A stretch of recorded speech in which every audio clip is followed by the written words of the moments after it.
بسم اللہ الرحمن الرحیم۔ منادہ کا اعراب آپ لوگ پڑھ رہے ہیں۔ دو اعراب ابھی تک پڑھے ہیں کہ جی منادہ اگر مفرد معرفہ ہو تو وہ مبنی علامہ یرفع ہوگا۔ دوسری وضاحت یہ پڑھی تھی کہ اگر اس کے ساتھ لام استغاثہ اس پر داخل ہو جائے تو لام استغاثہ کے داخل ہونے کی وجہ سے وہ مجرور ہوگا۔ وَيُفْتَحُ لِإِلْحَاقِ أَلِفِهَا وَلَا لَامَ فِيهِ سے مصنف رحمۃ اللہ علیہ نے منادہ کا تیسرا اعراب بیان فرمایا ہے کہ وہ مبنی بر فتح ہوگا۔ منادہ مبنی بر فتح ہوگا۔ منادہ مبنی بر فتح کب ہوگا؟ یہ اس وقت ہوگا جب منادہ کے ساتھ الف استغاثہ کا الحاق ہو۔ کیا ہو؟ الف استغاثہ کا الحاق ہو۔ استغاثہ وہی معنی وہی مطلوب اور مقصود ہے جو آپ لوگوں نے لام استغاثہ میں پڑھ لیا ہے۔ بس استغاثہ میں وہی ہوتا ہے، مستغیث مستغاث وہ ساری وضاحتیں، لیکن یہ ہے کہ وہاں لام استغاثہ کا الف استعمال ہوتا ہے اور یہاں پر الف استغاثہ کا لام شروع میں آئے گا اور الف جو ہے یہ بعد میں آخر میں اس کا الحاق ہوگا۔ تو الف جب آ جائے تو الف کے آنے کی وجہ سے منادہ یہ مفتوح ہو جائے گا، اور اس کی وجہ کیا ہے؟ اس کی وجہ یہ ہے کہ الف کا استعمال عربی کلام میں جہاں پر بھی ہوتا ہے تو اس کا تقاضا یہ ہوتا ہے کہ وہ اپنے ماقبل میں فتحہ رکھتا ہے، تبھی جا کر الف کو وجود ملتا ہے۔ یہاں تک کہ آپ لوگوں نے پڑھ لیا ہے کہ اگر کیا ہو جائے اس سے پہلے زیر آ جائے تو اس کا استعمال ہی نہیں ہو سکتا، الف کو وجود ہی جو ہے وہ نہیں مل سکتا۔ تو الف کا جو وجود ہے وہ فتحہ کو کھینچنے سے ہوتا ہے، فتحہ کو تھوڑا سا کھینچو تو کیا ہو جاتا ہے؟ الف کو وجود مل جاتا ہے۔ تو لہٰذا اس وجہ سے یہ الف سے پہلے فتحہ کا ہونا ضروری ہے۔ تو جب ہم آخر میں الف کا الحاق کر دیں گے تو پھر منادہ کے آخر کو مفتوح پڑھنا یہ ضروری ہو جاتا ہے۔ وَيُفْتَحُ أَن يُبْنَى الْمُنَادَى عَلَى الْفَتْحِ۔ یفتح اس سے ماقبل میں مصنف رحمۃ اللہ علیہ نے جو لفظ ذکر کیے ہیں وہ ہے وَيُخْفَضُ، اور آپ لوگوں نے پڑھ لیا کہ یخفض میں وہاں پر حالت اعرابی ہے، حالت جری جو ہے وہ منادہ کی وہ بنا کی حالت ہے کہ اعراب کی حالت ہے؟ وہ منادہ معرب ہوتا ہے نا، منادہ جب مجرور ہو تو وہ معرب ہوتا ہے۔ تو یہ وَيُفْتَحُ کا جو عطف ہے یہ یخفض پر ہے۔ تو جب یخفض وہ مجرور جو ہے وہ مجرور اعرابی شکل میں ہے، وہ معرب ہے، تو یفتح سے بھی یہ شائبہ ہو سکتا ہے کہ شاید یہ بھی فتحہ والی صورت جو ہو یہ اعرابی شکل میں ہو۔ ماقبل پر عطف ہے، ماقبل میں معرب ہے، تو یہ بھی کیا ہونا چاہیے؟ معرب ہونا چاہیے۔ تو اس کا جو ہے وہ شارح نے اس کی وضاحت بیان فرمائی کہ نہیں، بلکہ یہاں پر یفتح کا جو لفظ ہے یہ استعمال ہے اپنی اصلی حالت پر، لہذا یفتح اصل میں کس کے لیے ہے؟ یہ مبنی کے لیے ہے۔ تو لہذا بے شک اس کا ماقبل پر جو عطف ہے وہ اس پر ہے، معرب پر ہے، لیکن یہاں پر معرب صورت مراد نہیں بلکہ یہاں پر وہ مبنی والی۔ تو فرمایا یبنا المنادى علی الفتح، منادہ کو مبنی بر فتح بنایا جاتا ہے لالحاق الفھا، اس کے الف کے الحاق کی وجہ سے۔ ہا ضمیر کا مرجع کیا ہے؟ ہا ضمیر کا مرجع الف الاستغاثہ ہے کہ جی الف استغاثہ کے الحاق کی وجہ سے۔ الحاق کہاں پر ہوگا؟ بآخری ہی، یہ اس کا صلہ ہے الحاق کا کہ جی آخر میں اس کے الحاق کی وجہ سے۔ آگے اس کی وجہ بیان فرمائی ہے کہ جی یہ منادہ مبنی بر فتح کیوں ہوگا؟ لاقتضاء الالف فتح ما قبلها، الف کا اپنے ماقبل میں فتح کے تقاضا کرنے کی وجہ سے۔ لاقتضاء الالف فتح ما قبلها، الف کا اپنے ماقبل میں فتح کا تقاضا کرنے کی وجہ سے۔ اب لوگوں نے بات پڑھ لی۔ آگے اس کے ساتھ یہ بطور فائدہ کے ایک اور بات ذکر کی ہے کہ ولا لام فیہ، جب استغاثہ منادہ ہو تو منادہ کے مستغاثہ بننے کے لیے، مستغاث بننے کے لیے دو شکلیں آپ لوگوں نے پڑھ لی، الف کو پڑھ لیا اور لام کو پڑھ لیا۔ ان دونوں کا اجتماع نہیں ہو سکتا، ان دونوں کا اجتماع نہیں ہو سکتا۔ اجتماع کا کیا مطلب ہے؟ اجتماع کا مطلب یہ ہے، ٹیشو نہیں، اجتماع کا مطلب یہ ہے کہ دونوں آپس میں ایک ساتھ استعمال ہو، شروع میں جو ہے وہ لام آ جائے اور آخر میں الف آ جائے، اس طرح اس کا استعمال جو ہے وہ نہیں ہو سکتا، بس یا تو شروع میں لام آئے گا یا پھر آخر میں کیا ہوگا، الف کا استعمال ہوگا۔ اس کی وجہ کیا ہے؟ اس کی وجہ واضح ہے، آپ لوگوں نے پڑھ لیا کہ جی لام کا تقاضا کیا ہے۔ لام کا تقاضا جو ہے وہ یہ ہے کہ اس کے آخر میں جر ہو، اور الف کا تقاضا کیا ہے؟ الف کا تقاضا یہ ہے کہ اس کے آخر میں کیا ہونا چاہیے؟ فتحہ ہونا چاہیے۔ تو دونوں کا تقاضا الگ الگ ہوا، دونوں کا تقاضا الگ الگ ہے۔ تو جب دونوں کے تقاضے الگ ہے تو ظاہر ہے یہ اجتماع ہے، اور اس طرح کا اجتماع جہاں پر مختلف تقاضے ہو یہ تو ہو ہی نہیں سکتا۔ تو اس وجہ سے یہ فرماتے ہیں کہ جب الف کا استعمال ہوگا تو لا لام فیہ، اس میں پھر لام کا استعمال نہیں ہوگا حینئذ اس وقت، لأن اللام یقتضی الجر، اس لیے کہ لام تقاضا کر رہا ہے جر کا، والالف الفتحہ، اور الف تقاضا کر رہا ہے فتح کا، فبین اثریہما تناف، تو دونوں کے اثر میں منافات ہیں، فلا یحسن الجمع بینہما، لہذا دونوں میں جمع کرنا اچھا نہیں ہے، دونوں میں جمع کرنا اچھا نہیں ہے، بلکہ اس کو ہم یحسنوں کو یہاں اچھے کے بجائے ہم ناجائز کے معنی میں لے لیں تو زیادہ بہتر ہوگا کہ جی وہ تو جمع ہو ہی نہیں سکتے۔ اب آگے مصنف رحمۃ اللہ علیہ فرماتے ہیں مثال کے طور پر یا زیدہ، کیا ہے؟ بالحاق الہاء بہ للوقف، اس کے ساتھ ہا کا استعمال کرتے ہیں۔ کیا کرتے ہیں؟ ہا کا استعمال کیوں کرتے ہیں؟ ہا کا استعمال اس وجہ سے کرتے ہیں کہ الف استغاثہ، جب ہم الف پر وقف کرتے ہیں تو الف پر وقف کرنے کی وجہ سے اس کی وہ حالت برقرار نہیں رہ سکتی، اس وجہ سے فرماتے ہیں کہ جی یہاں پر اس الف کے وجود کو مکمل طور پر برقرار رکھنے کے لیے حالت وقف میں اس کے ساتھ ہا کا استعمال کرتے ہیں۔ کس کا استعمال کرتے ہیں؟ ہا کا، ہا پر وقف کر لیں گے اور ہا سے پہلا جو الف ہوگا وہ مکمل طور پر اپنی حالت پر برقرار رہے گا۔ ہم یوں کہیں گے یا زیدہ، کیا کہیں گے؟ یا زیدہ۔ اگر ہا کو ہٹا دے تو پھر کیا کہیں گے وقف کی حالت میں؟ یا زیدہ، اس وقت بھی کہیں گے، لیکن وہ الف وقف کی حالت میں بے شک اس کو پڑھا تو جاتا ہے لیکن اس کا جو وجود ہوتا ہے وہ مکمل طور پر واضح نہیں ہوتا۔ تو فرماتے ہیں یا زیدہ بالحاق الہاء بہ، اس کے ساتھ ہا کے الحاق کے ساتھ، للوقف، وقف کے ساتھ، وقف کے لیے۔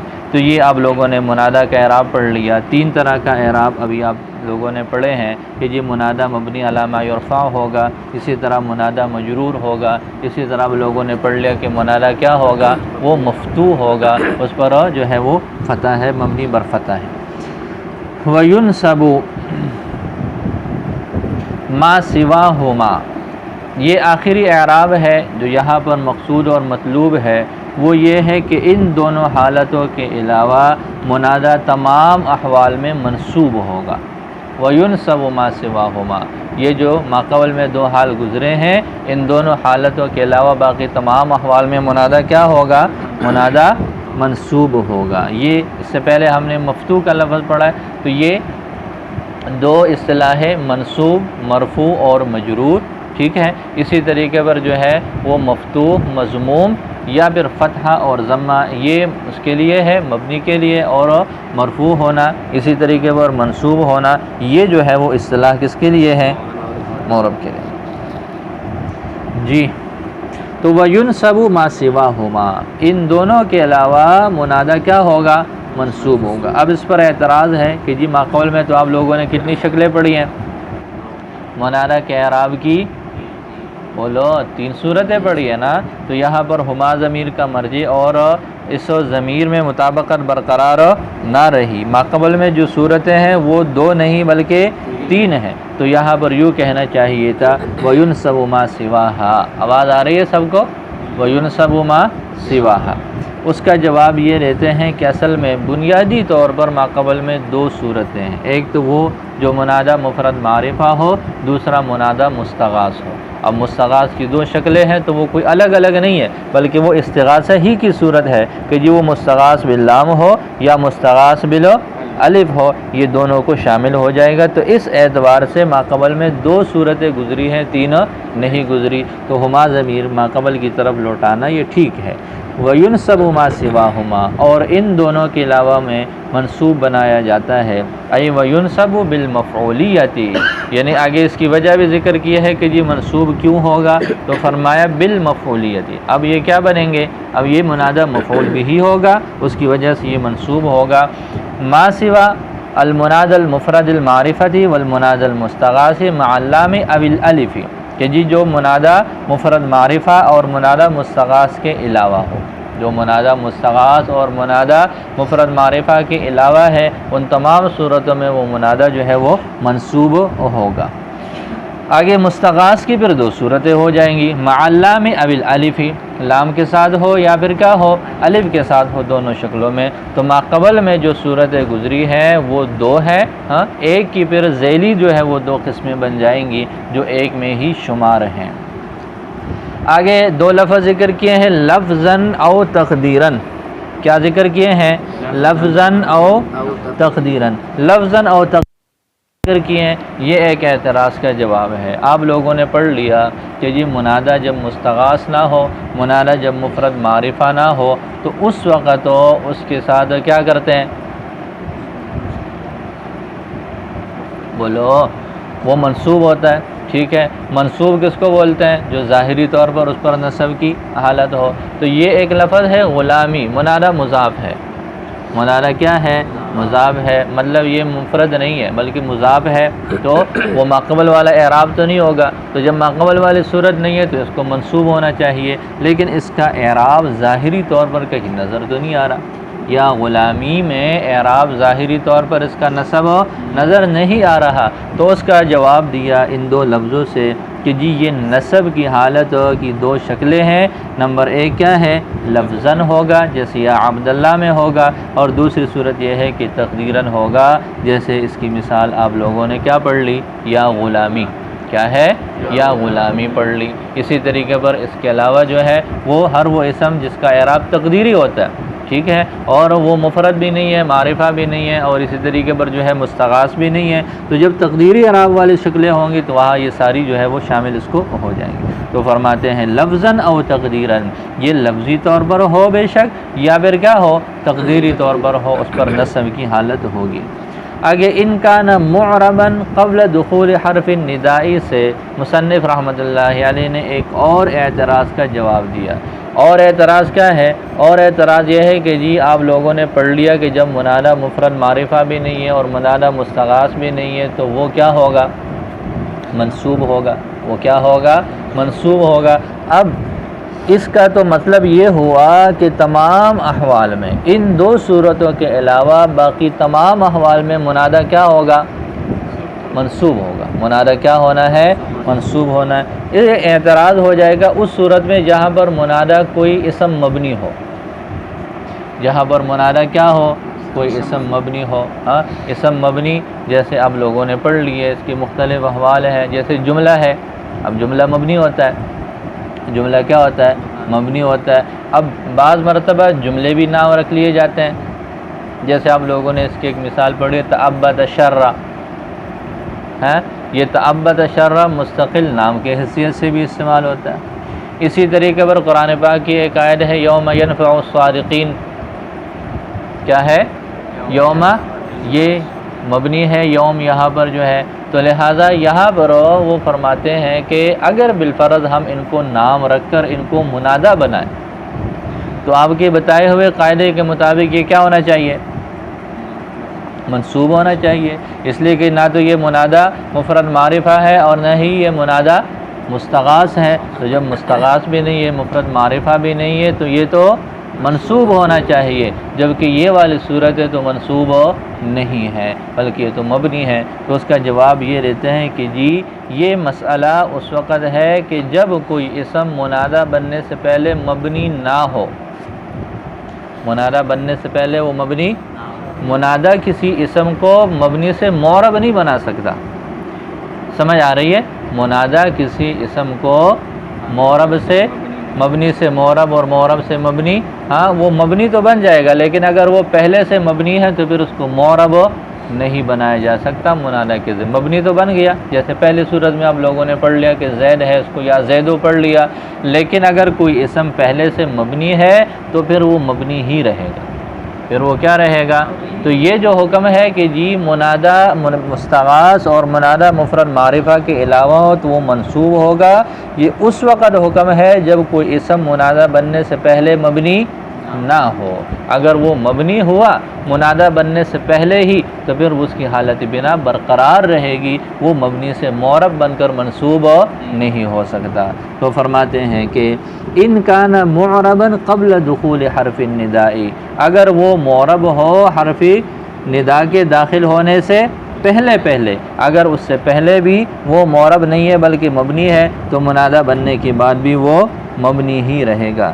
جیسے اس کی مثال انہوں نے نیچے دے کے شرح میں 15 ہے، جو احدہ جو ہے وہ 11 سے لے کر 19 تک کے جو آپ کی گنتی ہے تو وہ ساری کے ساری یہ مبنی کی شکلیں ہیں۔ اب یہ اگر کسی کا نام رکھ دیا تو یہ نام رکھنے کے بعد منادہ بننے کے بعد یہ مبنی ہی رہے گا، یہ معرب منصوب نہیں ہو سکتا۔ جی پتہ چلا؟ آگے لأن علت النصب وهي المفعولیۃ محققۃ فیہ ما غیرہ مغیر عن حالہ، یہاں سے مصنف رحمۃ اللہ علیہ نے وہ وجہ بیان فرمائی ہے جس کی وجہ سے اس شکل میں منادہ وہ منصوب ہوتا ہے۔ آپ لوگ شروع سے پڑھتے آ رہے ہیں کہ جی منادہ اصل میں ادعو فعل کے لیے مفعول بھی ہے، تو منادہ کی اصل تو وہ کیا ہے؟ وہ مفعول اپنی حالت پر برقرار ہے، اپنی مفعولیت پر برقرار ہے، اور پھر کوئی عارض بھی ایسے نہیں ہے جس کی وجہ سے یہ اس معرب منصوب کی شکل سے ہٹ جائے۔ جیسے آپ لوگوں نے پڑھ لیا کہ جی اگر اس کی شروع میں لام آ جائے تو لام کا غلبہ ہو گیا، اس وجہ سے اس نے اس کو مجرور بنا دیا۔ آخر میں الف آ گیا، الف کا غلبہ ہو گیا اس پر، اس وجہ سے اس نے اس کو مفتوح بنا لیا۔ اگر وہ منادہ مفرد معرفہ ہے تو وہ کاف ضمیر کے ساتھ اس کی مشابہت ہو گئی، وہ کاف اسمی جو ہے کاف حرفی کی جگہ پر واقع ہے، تو وہ ماقبل میں جو 3 حالتیں ہیں ان 3 حالتوں میں ایک مغیر ہے، ایک کیا ہے؟ مغیر موجود ہے، وہ اس کی مبنی کے ساتھ مشابہت ہے، یا لام جارہ کی وجہ سے یا الف استغاثہ کی وجہ سے اس کی وہ نصب والی حالت متاثر ہو رہی ہے۔ لیکن جب وہ عوارض نہیں ہے، وہ موانع نہیں ہے، ہاں وہ موانع نہ رہے تو پھر ظاہر ہے اس کی اپنی حالت پر ہی یہ باقی رہے گا، تو لہٰذا یہ مفعول بھی ہی ہے، کوئی اس کی حالت کے لیے مغیر بھی نہیں ہے، تو جب حالت کے لیے مغیر بھی نہیں ہے تو پھر یہ کیا رہے گا؟ یہ مفعول بھی ہی، وہ مفعول اور منصوب ہی رہے گا، یہ کچھ اور صورت اس کی نہ ہوگی۔ تو فرماتے ہیں لأن علت النصب، اس لیے کہ نصب کے لیے علت اور وہ مفعولیت ہے، متحققۃ فیہ، وہ اس میں کیا ہے؟ وہ اس میں محقق ہے، ما غیرہ مغیر عن حالہ، اس کو کسی مغیر نے اپنی حالت سے تبدیل نہیں کیا۔ جیسے ابھی آپ لوگوں نے 3 صورتوں میں پڑھ لیا کہ وہاں پر اس کی نسب کو تبدیل کیا گیا عارض کی وجہ سے، یہاں وہ عارض بھی نہیں ہے۔ جی پتہ چلا؟ اب یہ آپ لوگوں نے پڑھ لیا کہ جی وَيُنْصَبُ مَا سِوَاهُمَا، ان 3 شکلوں کے علاوہ جو ہوگا وہ منصوب ہوگا۔ اب ان 3 شکلوں کے علاوہ کون سی شکلیں رہ جاتی ہیں؟ پہلی صورت کو ہم لے لیں کہ جی جب وہ منادہ کیا ہوگا؟ مفرد ہو معرفہ ہو، لہذا جس میں مفرد ہونا نہیں پایا جائے گا اس کی کتنی شکلیں بن جائیں گی؟ وہ منادہ مضاف ہوگا یا شبہ مضاف ہوگا، ٹھیک ہے؟ تو منادہ مفرد ہو یعنی وہ مضاف یا مشابہ مضاف نہ ہو، لہذا جب وہ مفرد کی قید ختم ہو جائے گی تو یا کیا بن جائے گا؟ یا وہ مضاف بنے گا یا پھر وہ مشابہ مضاف بنے گا۔ معرفہ ہو، کیا ہو؟ معرفہ ہو، تو معرفہ کی قید جب ختم ہو جائے گی تو کیا رہ جائے گا؟ وہ نکرہ رہ جائے گا۔ تو لہذا اس طرح یہ منادہ مفرد معرفہ ہو، منادہ مفرد معرفہ ہو، اس کی عکس والی صورتیں کتنی بن جائیں گی؟ وہ مضاف ہو، اسی طرح وہ مشابہ مضاف ہو، وہ نکرہ ہو، یا پھر یہ ہے کہ دونوں ہی نہ ہو، وہ مفرد بھی نہیں ہے اور وہ معرفہ بھی نہیں ہے۔ تو آگے شارح نے بس اس کی صورتوں کو متعین کر کے اس کی مثالیں دی ہیں، دیکھو وما سوا المفرد المعرفتی، اور مفرد معرفہ کے جو علاوہ ہے، اما یا تو وہ صورت ہوگی لا یکون مفردن، جو کیا ہو؟ مفرد نہ ہو، بِأَن اس طور پر یکون مضافن کہ وہ مضاف ہوگا، اور شبہ مضافن یا پھر مشابہ مضاف ہوگا، دو صورتیں آ جائیں گی۔ وَإِمَّا مَا يَكُونُ مُفْرَدًا اور بہرحال وہ صورتیں جو کہ کیا ہو، یا وہ بہرحال اور یا پھر وہ مفرد ہوگا، لیکن لا یکون معرفتاً لیکن وہ کیا ہے، وہ یعنی پہلی صورت تو پائی جا رہی ہے لیکن یا تو کسی ایک کا انتفاع ہو، دو قید آپ لوگوں نے پڑھے نا، مفرد ہونا اور معرفہ ہونا، یا تو ایک کا انتفاع ہے اور ایک موجود ہے، یعنی مفرد نہیں ہے معرفہ ہے، مفرد نہیں ہے معرفہ ہے، یا پھر یہ ہو جائے گا کہ مفرد ہے لیکن معرفہ نہیں ہے، یا پھر دونوں کا ہی انتفاع ہو جائے گا۔ تو فرماتے ہیں وَإِمَّا مَا يَكُونُ مُفْرَدًا اور بہرحال یا تو دوبارہ شروع سے دیکھ لے ترجمہ، وَمَا سِوَى الْمُفْرَدِ الْمَعْرِفَةِ اور جو مفرد معرفہ کے علاوہ ہے، اما ما لا يكون مفردا یا تو وہ صورت ہوگی جہاں پر وہ مفرد نہ ہوگا، بِأَن يَكُونَ مضافا اس طور پر کہ وہ مضاف ہوگا یا مشابہ مضاف ہوگا، وَإِمَّا مَا يَكُونُ مُفْرَدًا یا پھر وہ صورت ہوگی جہاں وہ مفرد ہو لیکن لا يكون معرفة لیکن وہ معرفہ نہ ہو، پہلی صورت ختم ہو گئی، دوسری صورت وَأَمَّا مَا لَا يَكُونُ مُفْرَدًا بہرحال وہ صورت جہاں پر وہ نہ مفرد ہے اور نہ معرفہ ہے، فالقسم الاول تو یہ اس کی شکلیں بن جائیں گی۔ آگے مصنف رحمۃ اللہ علیہ نے اب ہر ایک کی مثال دی ہے، فالقسم الاول لہذا پہلی قسم سے کون سی شکل مراد ہے، جہاں پر منادا مفرد نہ ہو۔ اب مفرد نہ ہو تو کون سی شکل ہو جائے گی، مضاف اور مشابہ مضاف کی، وَهُوَ مَا لَا يَكُونُ مُفْرَدًا اور یہ وہ صورت ہے جہاں پر وہ مفرد نہ ہو، لِكَوْنِهِ مضافًا اس کے مضاف ہونے کی وجہ سے، جیسے یا عبداللہ۔ والقسم الثانی اور دوسری قسم، وَهُوَ مَا لَا يَكُونُ مُفْرَدًا اور یہ وہ صورت ہے جہاں پر وہ مفرد نہ ہو، لِكَوْنِهِ شِبْهَ مضاف اس کا مشابہ مضاف ہونے کی وجہ سے، اور وہ کون سی صورت ہے، جیسے یا طالعا جبلا۔ تیسری صورت والقسم الثالث ہو اور تیسری صورت وَهُوَ مَا يَكُونُ مُفْرَدًا یہ وہ صورت ہے جہاں وہ مفرد ہو لیکن لا يَكُونُ معرفةً لیکن وہ معرفہ نہ ہو، جیسے یا رجلا، جیسے یا رجلا دو طرح سے بولا جاتا ہے، بعض مرتبہ سامنے والے کا نام نہیں آتا، آپ اس کو بلاتے ہیں تو اس کو یا رجل سامنے والے کو کہہ دیا، تو جب اس نے یا رجل کہہ دیا تو وہ آپ کی نظروں میں اور آپ کے ذہن میں متعین تھا، جو سامنے موجود ہے وہ متعین شکل ہے، تو یہ والے جو شکل ہے یہ تو معرفہ کی ہے، جیسا آپ لوگوں نے اس سے پہلے مثال پڑھی ہے یا زیدو یا رجلو، یا زیدو یا رجلوں کہ ایک چیز پہلے نکرہ ہے لیکن جب ہم اس کو منادہ بنا کر متعین کی طرف اشارہ کرتے ہیں تو وہ معرفہ بن جاتا ہے۔ دوسری صورت یہ ہے کہ وہ نکرہ ہو، وہ کیا ہو، نکرہ ہو۔ نکرہ ہونے کا کیا مطلب، ادھر پھنس گئے آپ لوگ، باہر سے کسی نے دروازہ بند کر دیا، باہر سے کسی نے دروازہ بند کر، اب آپ کو پتہ نہیں ہے کہ باہر کون ہے، آپ کو پتہ نہیں ہے کہ باہر کون ہے، اور یہ بھی پتہ نہیں ہے کہ انسان ہے یا کوئی جن بوت ہے جو باہر انسانی آوازیں نکال رہا ہے، تو آپ کیا کریں گے، آپ آواز لگائیں گے کہ جی یا رجلن افتح الباب۔ اب آپ کس کو آواز دے رہے ہیں، وہ متعین نہیں ہے، وہ متعین نہیں ہے، تو یہ عدم تعین والی صورت ہے۔ تو جب منادہ نکرہ متعین ہو تو وہ پہلی شکل میں آ جاتا ہے کہ وہ تعین کی وجہ سے وہ معرفہ بن جائے گا، لیکن اگر وہ متعین نہیں ہے تو پھر کیا ہو جائے گا، وہ نکرہ کا ہی اس کی صورت برقرار رہے گی۔ لہٰذا یہاں پر یہ یا رجلن کہنا یہ کس کے لیے ہوگا، یہ غیر معین کے لیے جب ہوگا تو پھر جا کر یہ نکرہ ہوگا، تو یہ کس کی مثال ہو جائے گی کہ جی جو مفرد تو ہے لیکن معرفہ نہیں ہے، مفرد تو ہے لیکن معرفہ نہیں ہے، جیسے اس کی مثال ہے یا رجلن مقولاً لغیر معین، یہ رجلاً ذو الحال ہے اور مقولاً لغیر معین اس کا حال ہے، اس کے لیے اس کی ترکیب کی طرف اشارہ کرتے ہوئے مقولاً کا لفظ نکالا ہے۔ لرجل لغیر معین کا مطلب کیا ہے، اے لرجل غیر معین، اے لرجل غیر معین ہو جائے گا۔ وہذا توقیت سے ایک اعتراض ہے، اعتراض یہ ہے کہ جی یہ جو غیر معین کی قید ہے اس قید کی لگانے کی ضرورت ہی نہیں ہے، غیر معین قید کی لگانے کی کوئی ضرورت نہیں ہے۔ کیوں نہیں ہے ضرورت، اس لیے نہیں ہے کہ جب آپ نے رجل پر تنوین پڑھ لی، آپ نے جب وہ یوں کہا یا رجلن ہاں تو یہ تنوین کا پڑھنا ہی اس بات کی دلیل ہے کہ یہ رجل سے کون سا مراد ہے؟ غیر معین مراد ہے، ٹھیک ہے؟ کیوں؟ اس لیے کہ اگر معین مراد ہو جائے تو تنوین آ سکتی ہے؟ بولو، تنوین کا آنا ہی اس بات کی دلیل ہے کہ رجل سے مراد معین نہیں ہے بلکہ غیر معین ہے۔ تو یہ تو کافیہ کی عبارت ہے، تو پھر کافیہ کی عبارت میں ایسی بات کیسے ہو سکتی ہے کہ جی جو بات کسی اور لفظ سے سمجھ میں آ جائے اور کافیہ میں وہ پھر وضاحت کے ساتھ بھی آ جائے؟ یہ ایسے نہیں ہو سکتا۔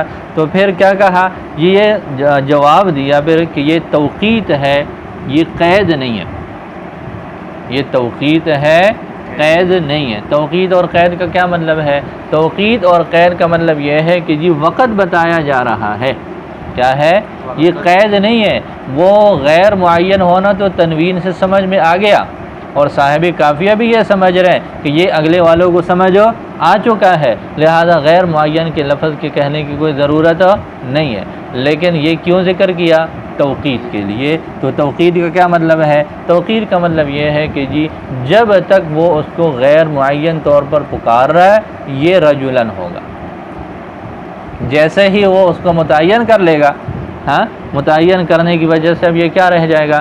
یہ پھر مبتدا، وہ معرفہ بن جائے گا، یہ رجلن نہیں ہوگا، پھر یہ پھر یا رجلو ہو جائے گا۔ تو قید اس کو بولتے ہیں جو ہر حالت میں ہو، سامنے والا چاہے آپ اس کے بارے میں کوئی بھی فیصلہ کرے، متعین ہونے کا کرے نہ کرے، قریب کا کرے دور کا کرے، جیسے مرضی ہو اس قید کا پایا جانا پھر ضروری ہوتا ہے۔ اور توقید کا کیا مطلب ہے؟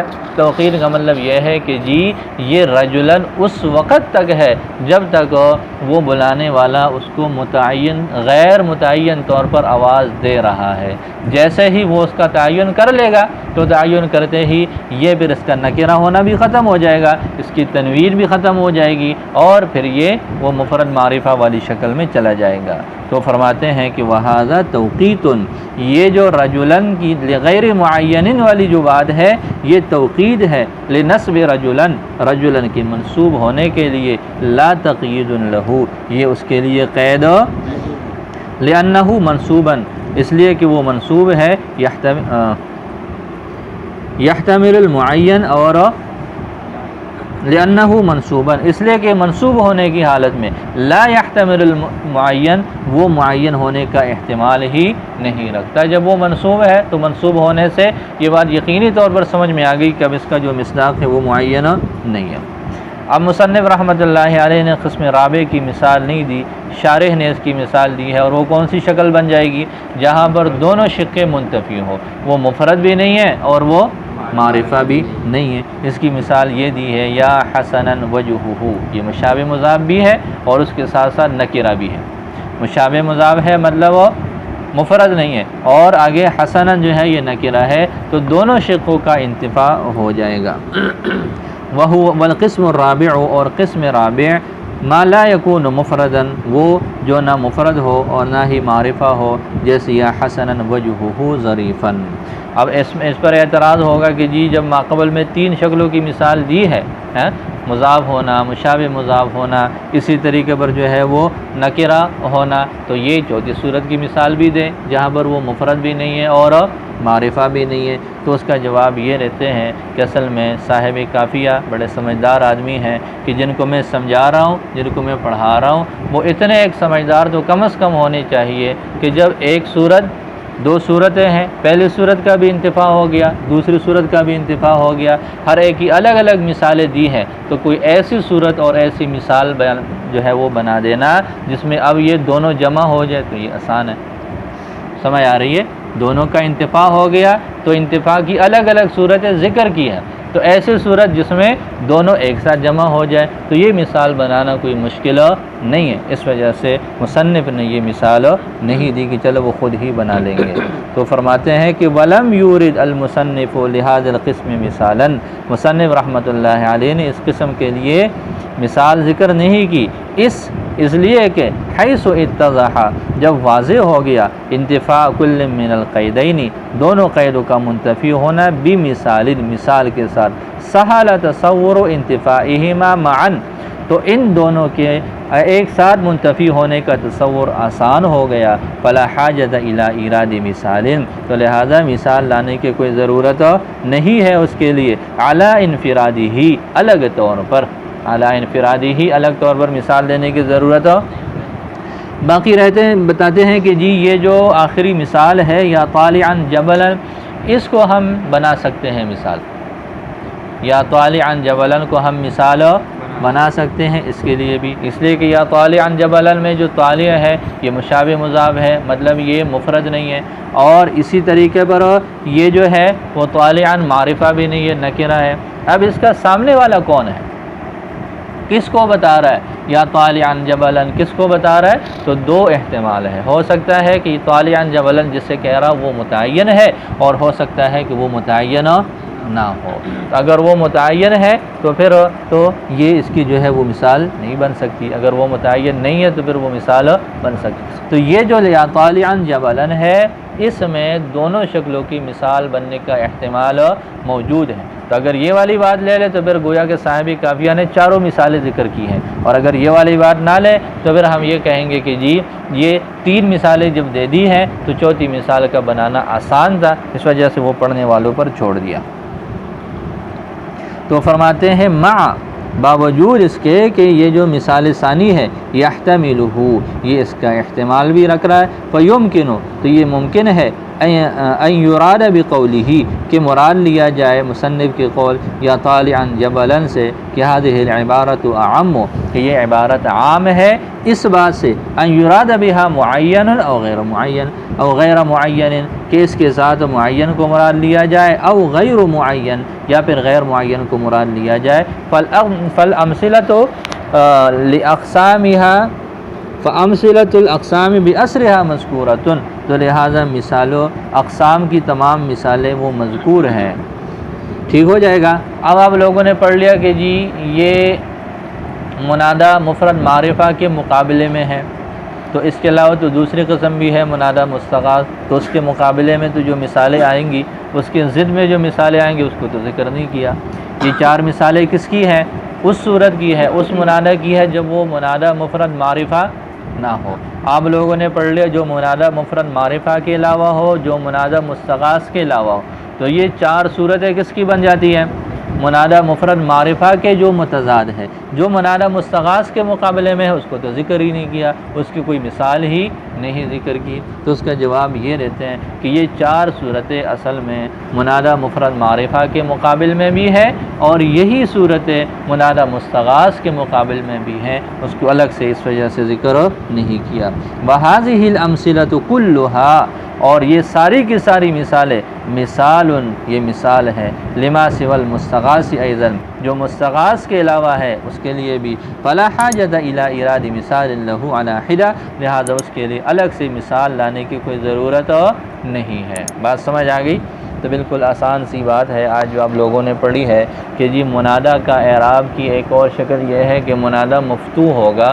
یہ کب ہوگا؟ جب منادہ کے آخر میں الف استغاثہ کا الحاق ہو، اور اگر منادہ میں استغاثہ والی حالت بھی نہیں ہے اور وہ منادہ مفرد معرفہ بھی نہیں ہے تو وہ منصوب ہو جائے گا۔ اور اس کے پھر آگے کتنی صورتیں بن جاتی ہیں؟ چار صورتیں بن جاتی ہیں، منادہ مضاف ہو، منادہ مشابہ مضاف ہو، اور اسی طریقے پر جو ہے وہ منادہ کیا ہو؟ نکرہ ہو، منادہ کیا ہو؟ نکرہ ہو۔ اور چوتھی صورت یہ بن جاتی ہے کہ ایسا منادہ جو مفرد بھی نہیں ہے اور معرفہ بھی نہیں ہے، اس کی شکل آپ لوگوں نے آخر میں پڑھ لی۔ چلو پڑھو، یاد کرو۔